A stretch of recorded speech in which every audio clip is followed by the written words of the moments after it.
What's up, tubers? Tio here, Simplistic Fishing, back at you tonight to talk to you about some really just winter fishing in general. I wouldn't say just December because these things could roll over into January as well. But let's talk about winter fishing. We know it's tough. It's hard to find fish. It's hard to locate the fish. It's hard to catch the fish in the winter. But I have some certain lures that I think are really going to help you out as we get through these winter months. Let's go.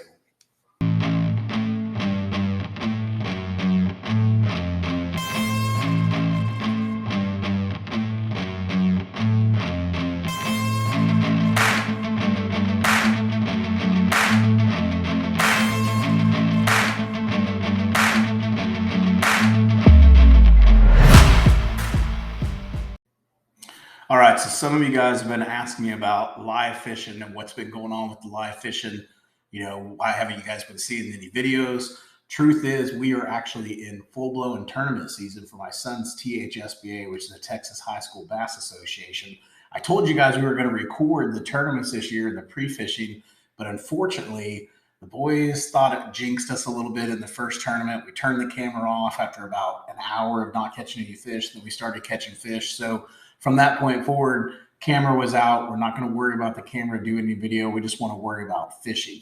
So bad news for you, no live fishing for a while, at least until we get off of the lake my home lake is the one that we're actually going to have the tournament on. So that's why you get no video at all. But once that tournament is over, we will be fishing Hubbard a lot. We'll get back on the camera. You guys will get to see that stuff. So tonight, what I want to do, again, is just talk to you about wintertime baits. I've got 5 different setups or 5 different kind of lures, I guess I should say, for you guys to try out. But before we get into that, let's talk really about where you need to be looking right now because it's tough. It is not easy. In fact, there was a video that Tyler's Real Fishing put out just recently about, why aren't you able to catch fish? And I think it does a great job of talking about it. You hear a lot on the social media channels about fall being the greatest time to fish and one of the best times to fish in the year and all of that stuff. And that's true, but it's only in certain times of fall. And it's really only true if you know what you're doing. Most anglers don't know what they're doing, so they can't find the fish. And so fall ends up being very difficult. And then they get into winter and it becomes just pretty much you can't catch a fish. You get goose egged, all that stuff. So that's what we're going to talk about today is how do we avoid that stuff. So first off, let's talk about areas that you need to be looking at in the wintertime. So you're going to get all kinds of different opinions on this from all kinds of different anglers.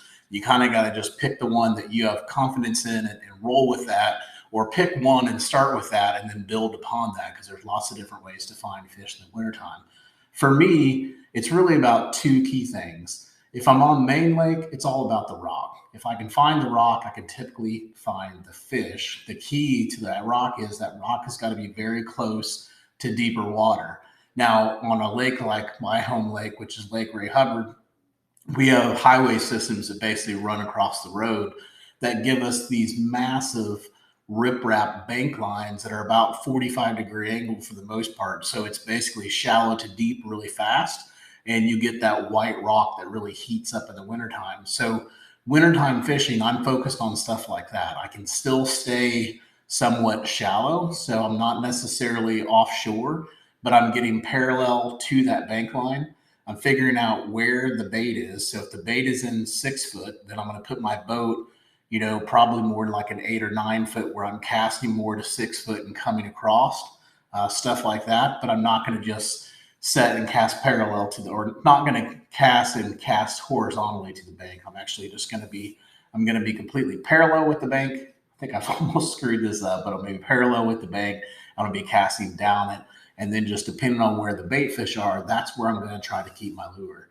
That's really the easiest way I think there is to catch fish in the wintertime. And that's going to be using things such as the stuff that we're going to be talking about to be able to locate them. The other thing that I really think makes fishing a lot easier in the wintertime, if we're going to go from main lake more maybe back up into the shallows, is if you have a river system. Like, for example, our lake has a river system that comes down from another lake, from Lake Lavon, that pushes water down to us, and there's also another river up there as well. Those river systems, they really just kind of push everything into one area, right? So it just makes finding the fish so much easier. In the main lake, you got to kind of know what you're looking for because you have thousands and thousands of acres to find fish. But in the river system, there's only so many places that they'll be.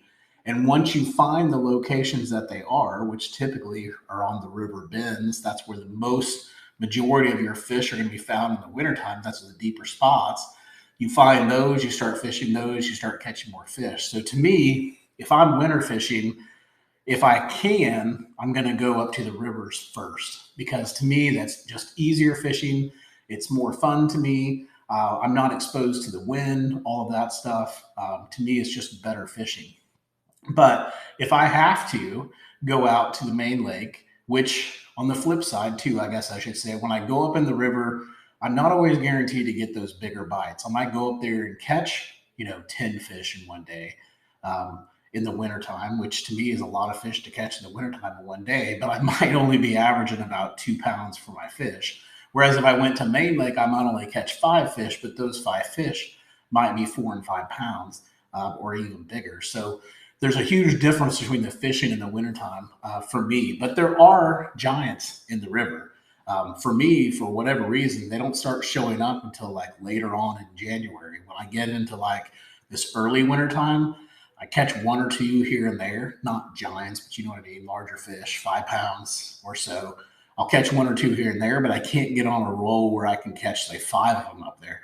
Whereas if I get on the main lake and I get into a good stretch, I might be able to catch 4 to 5+ pound fish out there where it's harder to do in the river. Now, come late January into February, that's a no-brainer in the river. You got to go up there. That's where the fish are. So, all right. So the river, and then we also talked about the riprap. The other thing, there's two more spots. One is going to be bridges. If you have bridges on your lakes, you're set for the rest of the winter. If you're lucky enough to have a boat and to have live scope. Now, if you don't have live scope, it's going to be a little bit trickier, but I'm going to show you how to do it. So if you have bridges, those bridges hold all of the bait, and all of the bait brings in all of the fish. And in the wintertime, when those fish need to get out over deeper water, and pretty much they're not on bottom, they're not on top, they're just hanging out in the middle. When they're doing that, they're very hard to catch when they're suspended like that. But we got the great invention of live scope, 4 or 5 years ago. I don't know how long it's been now. And that totally changed the game. So if you go out there with live scope, you can use basically an A-rig. This will be the first lure that I want to talk to you guys about. You're going to get an A-rig. We're going to talk about that here in a minute, but you get your A-rig and you basically work every single pillar. You throw your A-rig by there. You find out where the bait fish is. Let's say the bait fish is in 10 foot of water. So you're looking on your live scope. You see the clouds of bait fish and you see they're at 10 foot of water. You don't want to fish anything lower than 10 foot. In fact, you're probably better off being more at like 8 or 9 feet, just above where that bait fish is, and no more than the lowest point of where that bait fish is. You're going to throw the A-rig out there and you're going to watch it go down on the live scope to get to that depth, and then you're going to bring it on that depth. But when you do it, you want to be as close to those pillars as you can.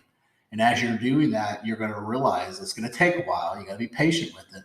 But you'll start seeing fish dart out at your umbrella rig, and eventually you're going to have one big one attack it. That is a great way to catch big fish in the winter, especially here in Texas, especially on my local lakes here around town. The A-rig is my number one lure for sure. Now, since we're talking about the A-rig, and we're going to go back and we're going to talk about one more spot, but while we're talking about the A-rig, there's a really unique way to use this that I think makes a big difference in how it performs and just how well that you can really fish it. So first off, on the rod, I'm getting choked up here. On the rod, we've heard several different people say, don't use a big old heavy stick. And then other people say yes. Preferably me, I prefer a pretty big rod for this. Mine's actually an 8 foot, I believe. Let's see what it says. It's a 7'11" heavy. It's a Kistler. 7'11" heavy with, I believe, fast action tip, maybe. I can't remember what the tip is, but I'll look it up. Basically, this rod was built for an A-rig. So just go out and get an A-rig rod. I'll put a link in the description for A-rig rod so you can see what I'm talking about. It won't be this Kistler one, but it'll be some good stuff that's out there depending on what Omnia has. Now, as far as your actual A-rig or Alabama rig or umbrella rig, whatever you want to call it, the way that I like to set mine up is I like to put 2 dummies on the top. Now, Texas, in the state of Texas, we can use as many hooks as we want. So we could actually put hooks on all of these, but I don't like to do that because typically you don't catch fish up here on the tops and they're really just your dummies.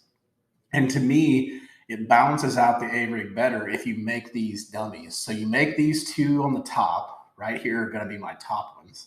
You're going to make those 2 dummies. And I believe those are just like 3.3 inch Kytex, maybe even like 2.8. I think they may be 2.8. They're small.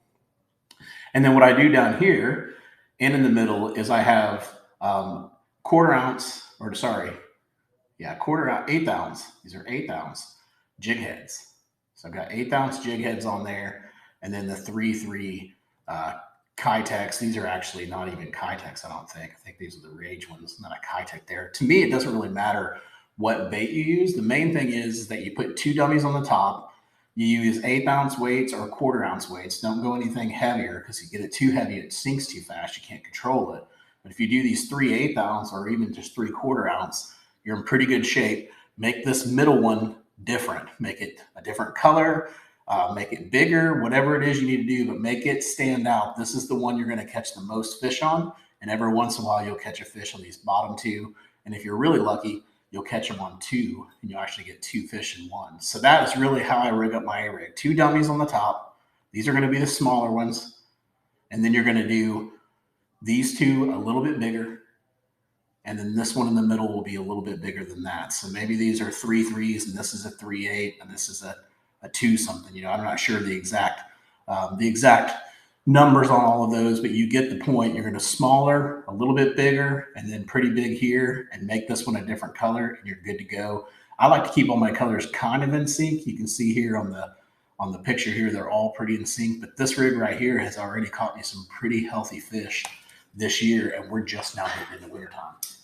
So a couple more things. You're going to throw this out there. When you throw it out there, you're going to get it down to the depth that you want it at, and then you pop your rod. And when you do that, it flexes these things. It flexes them out and gets them going pretty good. And then all you do is you just reel it in very slowly, reel it in. And let's say every 2 or 3 turns, it's going to be reel, reel, reel, and then just really hard. Just, and you'll hear your reel go, zzz, and then reel, reel, zzz, and then maybe reel, reel, reel, reel, zzz. You know, that's what you're going to do. So just add that little jerk or that little pause to it every once in a while. Typically when you get your bite, it's right after you've made that hard turn and it's kind of sitting there, and then boom, they nail it. The A-rig, to me, is the #1 bait. I talked to you guys about it on the last video. Pretty much, if I'm fishing Main Lake, I'm going to have the A-rig in my hand for sure from this time until about, I don't know, probably February or whenever the fish and the water gets warm enough for the fish to go up shallow. So before we get into more lures, one other thing I want to talk to you about as far as places to find fish. The last place, rivers are going to be good, right? River bends and riprap. Riprap is close to deeper water. Those 2 things are good. The third one, which we don't really have here on my lake, but we do have some lakes in DFW that have it, and that's going to be bluff walls. So bluff walls are going to be money right now. That's where you're going to want to spend most of your time. And when you're on those bluff walls, to me, one of the best things to throw on those bluff walls, especially when they're suspending like that, obviously would be the A-rig. We already talked about how to use that. Second thing is going to be this jerkbait. So maybe not just this jerkbait. I think this is a Stacy. Yeah, this is a Stacy. But the Megabass 110s, the Megabass 110 plus 1, 110 plus 2, it's all going to depend on where the bait fish are. So very similar to what we were talking about a minute ago when we were talking about find the bait fish and fish at that depth. Same thing for this jerkbait. You find the bait fish and then you're going to fish at that depth. Now, I struggled with the jerkbait for a long time and finally starting to get some confidence in it. And really, to me, what it was it took me a video. I actually had a video that I watched. I believe it was from Skeet Reese from a long time ago. And for whatever reason, you watch a lot of videos on YouTube and some of them just click for you, and then most of them just go in ear and one ear, go in one ear and out the other. But this one stuck with me, and it was about the cadence that he uses for the jerk baits. And I'd always had kind of just random cadence. I never really had the same thing. And so when I changed the cadence and I really started focusing in on my cadence, I started catching a lot more fish with the jerk baits. So here's my cadence. Basically, I throw it out and then I jerk it once. So I'll reel it down to get it some depth. Let it sit there, and then I'm going to pop it once. And then I've got to reel in my slack, and then I'm going to pop it twice. 1, 2. And the whole time I'm bringing it in, it's going to be 1, 1, 2. Now, depending on the water temperature and how active the fish are going to depend on how fast that I rip that jerk bait. So if I'm early fall, maybe not even right now, even earlier than right now. So today's 11:30. So early fall, I'm going to be 1, 1, 2, 1, 1, 2, 1, 1, 2, about that pace. And then as we get later into the winter, I'm going to be 1, 1, 2, 1, 1, 2. And then when we get into late winter, late December, early January, I might be like 1, 1, 2. That slow. So it's all about the cadence to me, but that's what changed it for me. Those speeds kind of just vary and you'll kind of figure it out as you're doing it. But as long as you go 1, 1, 2, 1, 1, 2, keep that same pattern, try it out. I think you'll be surprised at how well it helps you with your jerkbait fishing. All right. So before we go any farther, I got to go back and I got to talk about those pillars. Really, it's about the pillars. It's about everything we've already talked about. But if you don't have live scope, that doesn't mean that you can't do what we're doing. That just means that it's a little bit more difficult for you because you can't see it like we can. We can see the fish reacting to what we're doing. Whereas if you don't have live scope, you don't have that ability. But you still have 2D. If you have a bass boat, you likely have 2D sonar. And that's basically what I grew up on was 2D sonar. And you can do this with 2D just as, maybe not as easy, but a lot easier. Way easier than just going out there and trying to figure it out on your own. So go out there, scan around, find your bait fish. If you go out there and you scan around under those pillars with your 2D and all your bait fish are at 12 feet, that's what you're going to fish at. Now, figuring out that depth is something you got to get a little bit better at. You could actually throw a crankbait down there. If you knew that crankbait went 10 feet, let's say, and the bait is at 12 feet, that's pretty good. You get to go 10 or 11 feet, you're putting it right where you want it. You don't even have to be bouncing off anything. You just got to be in that strike zone. And if you're stopping and pausing and making that bait be erratic, you're going to get bites, even though it's not hitting anything. That's somewhat easy to do. The other thing that's easy to do is to throw it out. So you throw your lure out and you count how many seconds it takes to get all the way down the bottom. So if you're 20 feet, and it took you 10 seconds to get the bottom, you're at half a second for every foot. If you're needing to get to 10 feet, it's 5 seconds, and then you pop it and you start reeling. So you throw it out, 1 Mississippi, 2 Mississippi, 3 Mississippi, 4 Mississippi, 5 Mississippi, pop, pop, like I said earlier, get that umbrella rig going, and then you start reeling it in real slow, and then hard, real slow, and then hard again. And you'll basically be doing the same thing we're doing. The difference is on live scope, we can see if that fish starts to react to it, we can slow it down, we can speed it up, we can pull it up, we can push it down. You just got to go on your gut that you're staying in the right spot, but it can still be effective. Do the same thing when you go out to the riprap. We talked about the riprap earlier. Go out to the riprap. Find the bait fish first. Don't waste your time setting your boat in the wrong position. Find your bait fish. They're all going to be typically in the same depth range. And fish that depth range. That's huge right now, especially going into the fall, is that you really find the bait fish and you stay very close to them. They will lead you to great things.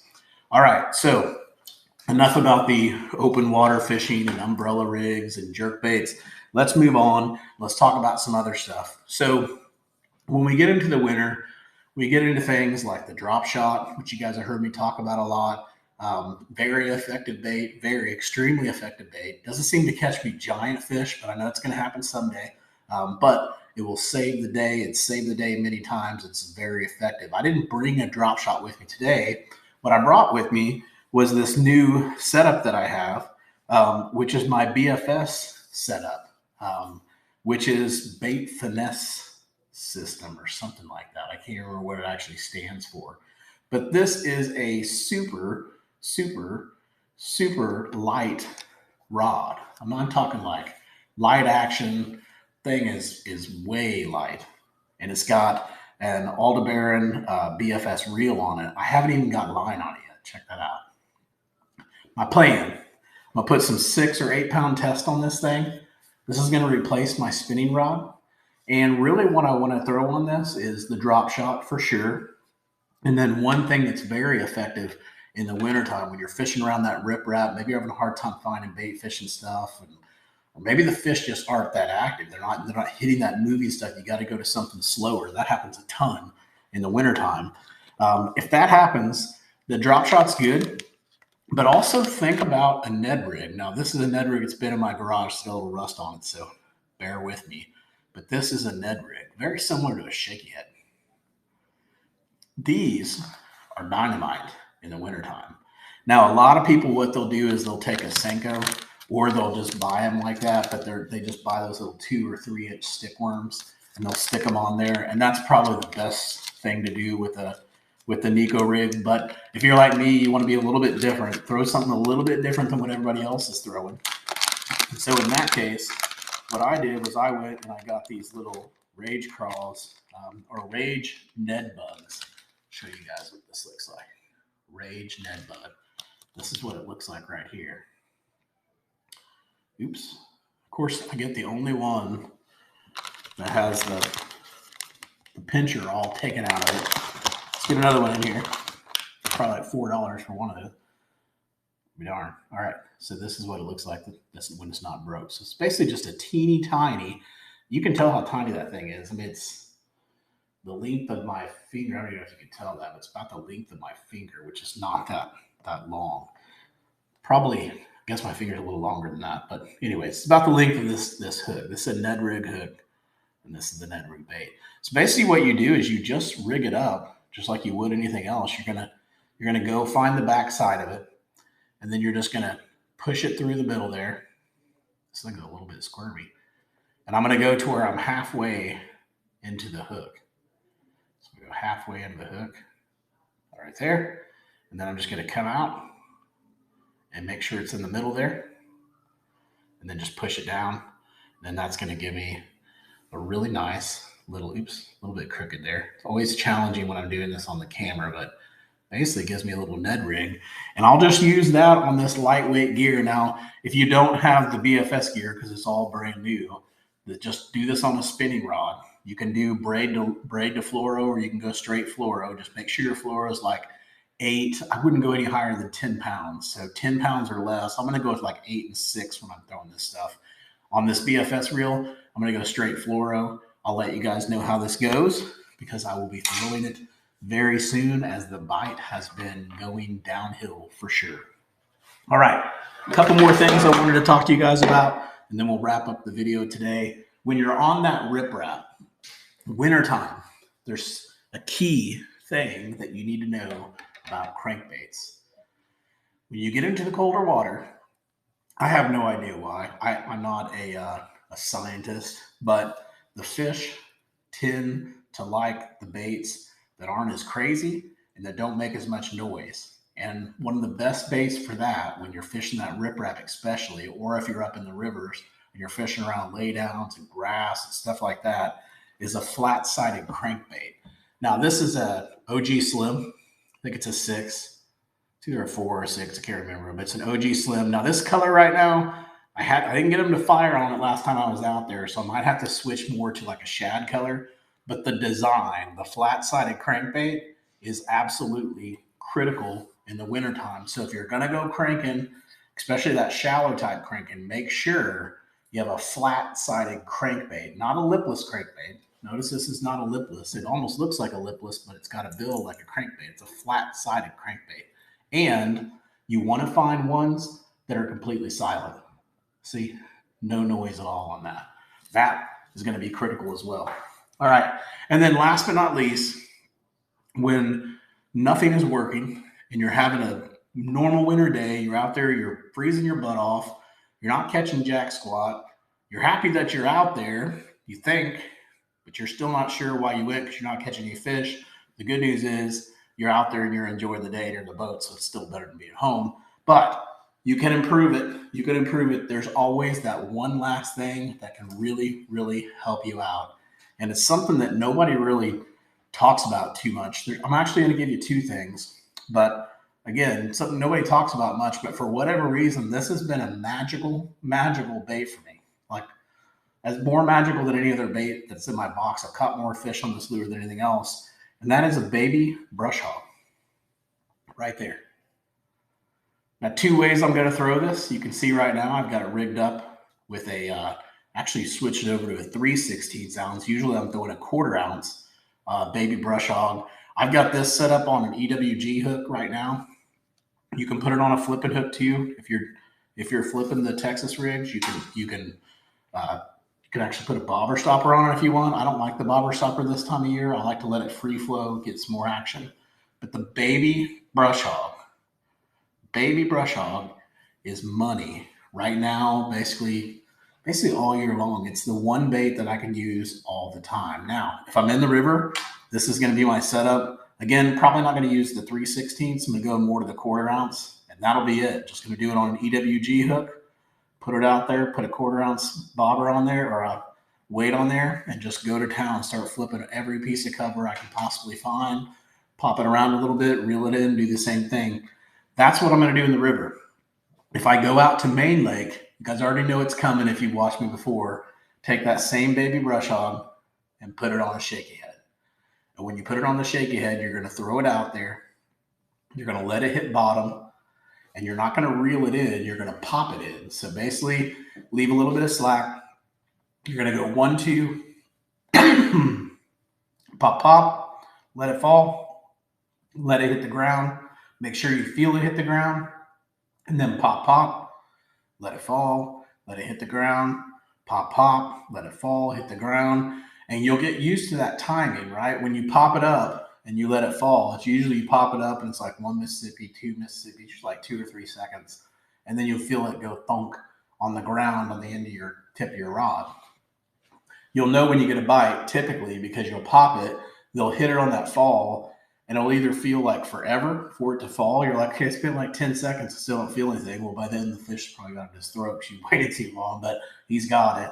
Or what you'll do is you'll just feel the slightest little tick, and it'll be off the time, right? So you'll pop it up, and maybe you feel that tick at 2 seconds. And as soon as you do that, you need to reel down. If you feel tension, set the hook, you've got a fish. You're not going to feel some great big tug or anything like that. It's going to be a very light, just a little think, almost like you hit a rock or something like that. But you'll know because usually, again, it's taking you 3 or 4 seconds to hit bottom, and that tick came at like 1 second or 2 seconds. That's guaranteed going to be a fish for you. All right, guys, hope all that helps. Let's review it real quick. Texas rig brush hog, if you're going up in the river, flipping around cover, stuff like that, Texas rig brush hog, definitely going to be a good one. If you're Main Lake, baby brush hog on the shaky head, that is absolutely no-brainer. Go-to bait for me, for sure. Probably don't throw anything else more than that. That is my number one. We've got the BFS stuff or the spinning reels. That's going to be your drop shots, your dead rigs. Stay focused on those. Those will help you out. If you're going to throw crankbaits, now obviously you can go deep cranking too, but we didn't get into that. But shallow type cranking, 6, 10 feet or less, you're going to go with the flat-sided. Make sure it's flat-sided and make sure that it does not make any noise. It's got to be flat-sided with no noise. That's key. No noise. And then we're going to get into the jerkbait, which is not everybody's favorite, but is a fish catching machine. Remember that cadence I told you, 1, 1, 2, 1, 1, 2. And then last, but certainly not least, my number one bait, number one lure that I'm going to throw in the wintertime, especially if I'm Main Lake and not around a ton of cover, and that is the good old umbrella rig or the A rig. You have to invest in this. I'm telling you, this thing will just change your view of winter fishing. When you get on them, you can catch some giant fish on this umbrella rig. Guys, I hope that helps you out. Thanks for tuning in. Thanks for all the subscribers. Please make sure to go check out our partner, Omina Fishing. Click the link below. They've got all kinds of good stuff. They actually have a sale going on for the premium membership coming up December. I think it's 5th through the 12th. You can actually get the premium membership back. So you pay $29 for the premium membership. What that gets you is free shipping for a whole year on anything you want. And it also gets you 10% credit back to your account. And then what they're going to do is if you do the $29 December 5th through the 12th, they're going to credit your account back that $29, and then you can apply that towards your purchase, future purchase, however you want to do it. So really good stuff. Go check them out. It's a great site with great prices, really good stuff. Fishing reports, suggested lures, probably the best thing I've seen out there, ominafishing.com. And last, again, but certainly not least, check out my site, simplisticfishing.com. You can get the waypoints for pretty much every lake that we have in Texas. We've almost got Texas completed now. We broke them down for you. We've shown you where the offshore hotspots are that are high percentage areas. We've broken down laydowns, rocks, ramps, all kinds of good stuff. Go check it out. Until next time, hope you catch your PB. Take it easy, guys.